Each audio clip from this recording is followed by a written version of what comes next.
Chapter 12. Nancy's Plan.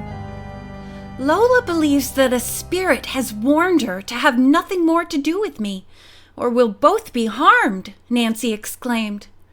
That's what she said, Bess answered. I knew it would worry you. Her face serious, Nancy started for the telephone. Bess ran after her.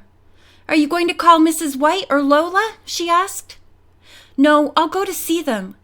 But first I'm going to call Mrs. Putney. As Nancy looked for the telephone number in the directory, she added, Members of a sinister ring of racketeers, posing as mediums, are convinced that I'm on their trail. To protect themselves, they're having the so-called spirits warn their clients against me. Do you think Mrs. Putney has been warned against you too? Bess asked. We'll soon know. Nancy dialed the widow's number. Oh, Mrs. Putney, this is Nancy, the girl began. A sharp click told her that Mrs. Putney had hung up. Nancy dialed again. Though the bell rang repeatedly at the other end of the line, there was no response. It's no use, she said at last, turning to Bess. She refuses to talk to me. She must have been warned and is taking the warning seriously. What'll you do? Let's go to her home, Nancy proposed. This matter must be cleared up right away. As the two girls arrived at the widow's home, they saw her picking flowers in the garden. But when she caught sight of the car, she turned and walked hastily indoors. The girls went up the porch steps. They knocked and rang the doorbell. Finally, they were forced to acknowledge that the woman had no intention of seeing them. Nancy was rather disturbed as she and Bess returned to the car. I'm afraid those swindlers have outsmarted us, she commented. But not for long, I hope. She drove at once to the White home. Lola herself opened the door, but upon seeing Nancy, she backed away fearfully.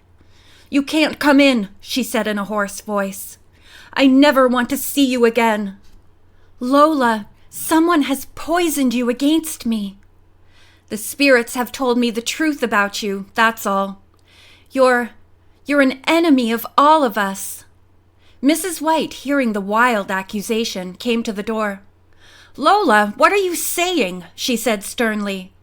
Why haven't you invited our friends in? Your friends, not mine, the girl cried hysterically. If you insist upon having them here, I'll leave. Lola, how can you be so rude? Nancy was sorry to see Mrs. White berate her daughter for an attitude she felt was not entirely the girl's fault. I'll leave at once, Nancy said. It's better that way. Indeed you must not, Mrs. White insisted. I think perhaps Lola has reached the point where she can work out her own affairs, Nancy said, but with a meaningful glance at Mrs. White, which the latter understood at once. Nancy and Bess drove away, but pulled up just around the corner. I intend to keep watch on Lola, Nancy explained. She may decide to act upon the suggestion that she straighten out her affairs herself. What do you think she'll do? Bess asked. I'm not sure, but if she leaves the house, I'll trail her. It became unpleasantly warm in the car, and Bess soon grew tired of waiting. Recalling that she had some errands to do, she presently decided to leave her friend. Time dragged slowly for Nancy, who began to grow weary of the long vigil. Just as she was about to give up, she saw Lola come out of the house and hurry down the street.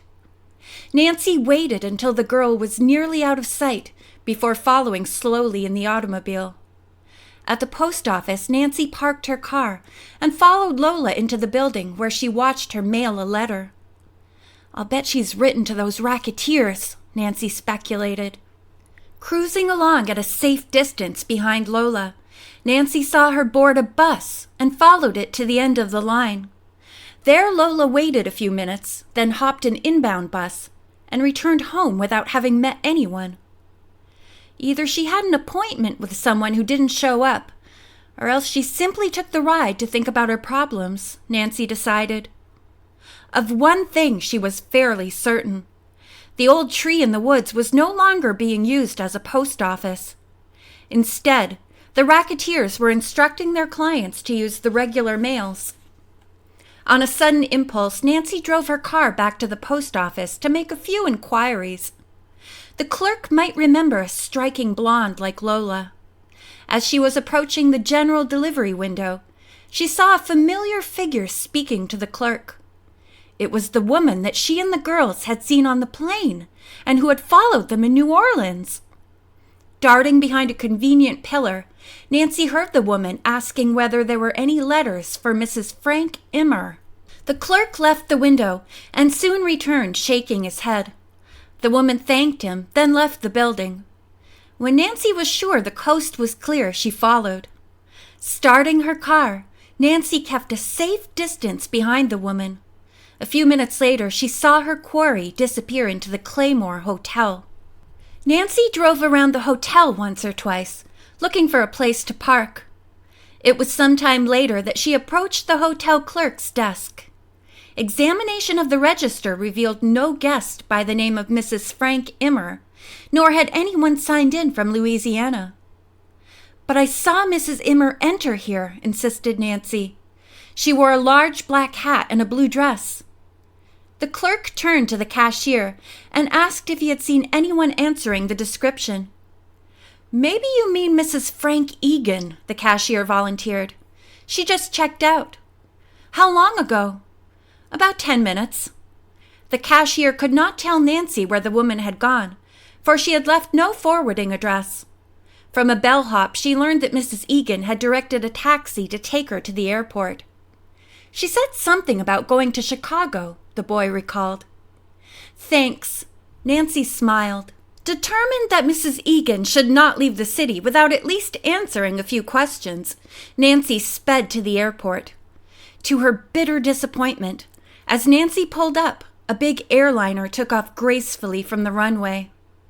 "Mrs. Egan is probably aboard," she groaned. Nancy checked and confirmed that a woman answering the description had bought a ticket for Chicago in the name of Mrs. Floyd Pepper. "My one chance now of having her questioned or trailed is to wire the Chicago police," Nancy decided. "I'll ask Dad to make the request." She telephoned to explain matters, and Mr. Drew agreed to send a telegram at once. Nancy, having done all she could in the matter, returned to the Claymore Hotel with a new plan in mind. She asked for some stationery with the Claymore letterhead. When she arrived home, her father was there. "Dad, I want to find out if Mrs. Egan has any part in the seances, the stock deals, or the money that used to be put in the walnut tree," said Nancy. "Will you tell me honestly what you think of this plan? I'm going to type notes to Mrs. Putney, Lola White, and Sadie Green." "Using Mrs. Egan's name?" "That's the idea. If it doesn't work, then I'll try the name of Immer later. I won't try imitating Mrs. Egan's signature in the hotel register. I'll just type the name." "But what can you say without giving yourself away?" asked Mr. Drew. "I'll write that my plans have been changed suddenly," Nancy said. "I'll request them to send all communications to Mrs. Hilda Egan at the Claymore Hotel." "When she isn't there? And why Hilda? Isn't the name Mrs. Frank Egan?" "That's how I'll know the answers belong to me. I doubt if her clients know her first name anyway." Mr. Drew chuckled. "Anyone could tell that you have legal blood in your veins," he said. "But aren't you forgetting one little detail?" "What's that?" Nancy asked in surprise. "If Mrs. Putney, Sadie, Lola, or any of the others have ever had any correspondence with Mrs. Egan, they'll be suspicious of the letters. They may question a typed name instead of one written in her own hand." "How would it be," said Nancy, "if in the corner of the envelope I draw the insignia of the Three Branch Ranch?" "Well, here's hoping," said Mr. Drew, a trifle dubiously. Later that day, Nancy wrote the letters, then rushed over to the Claymore and persuaded the hotel clerk, who knew her to be an amateur detective, to agree to turn over to her any replies which might come addressed to Mrs. Hilda Egan. "Since you say these letters will be an answer to letters you yourself had written, I'll do it," he agreed. All the next day, Nancy waited impatiently for word from the Chicago police in reply to her father's telegram. None came, nor did she receive a call from the clerk at the Claymore Hotel. Maybe my idea wasn't so good after all, she thought. But on the second day, the telephone rang. Nancy's pulse hammered as she recognized the voice of the Claymore Hotel clerk. Nancy Drew? Yes, you have any mail for me? A letter you may want to pick up is here, he said hurriedly. End of chapter 12.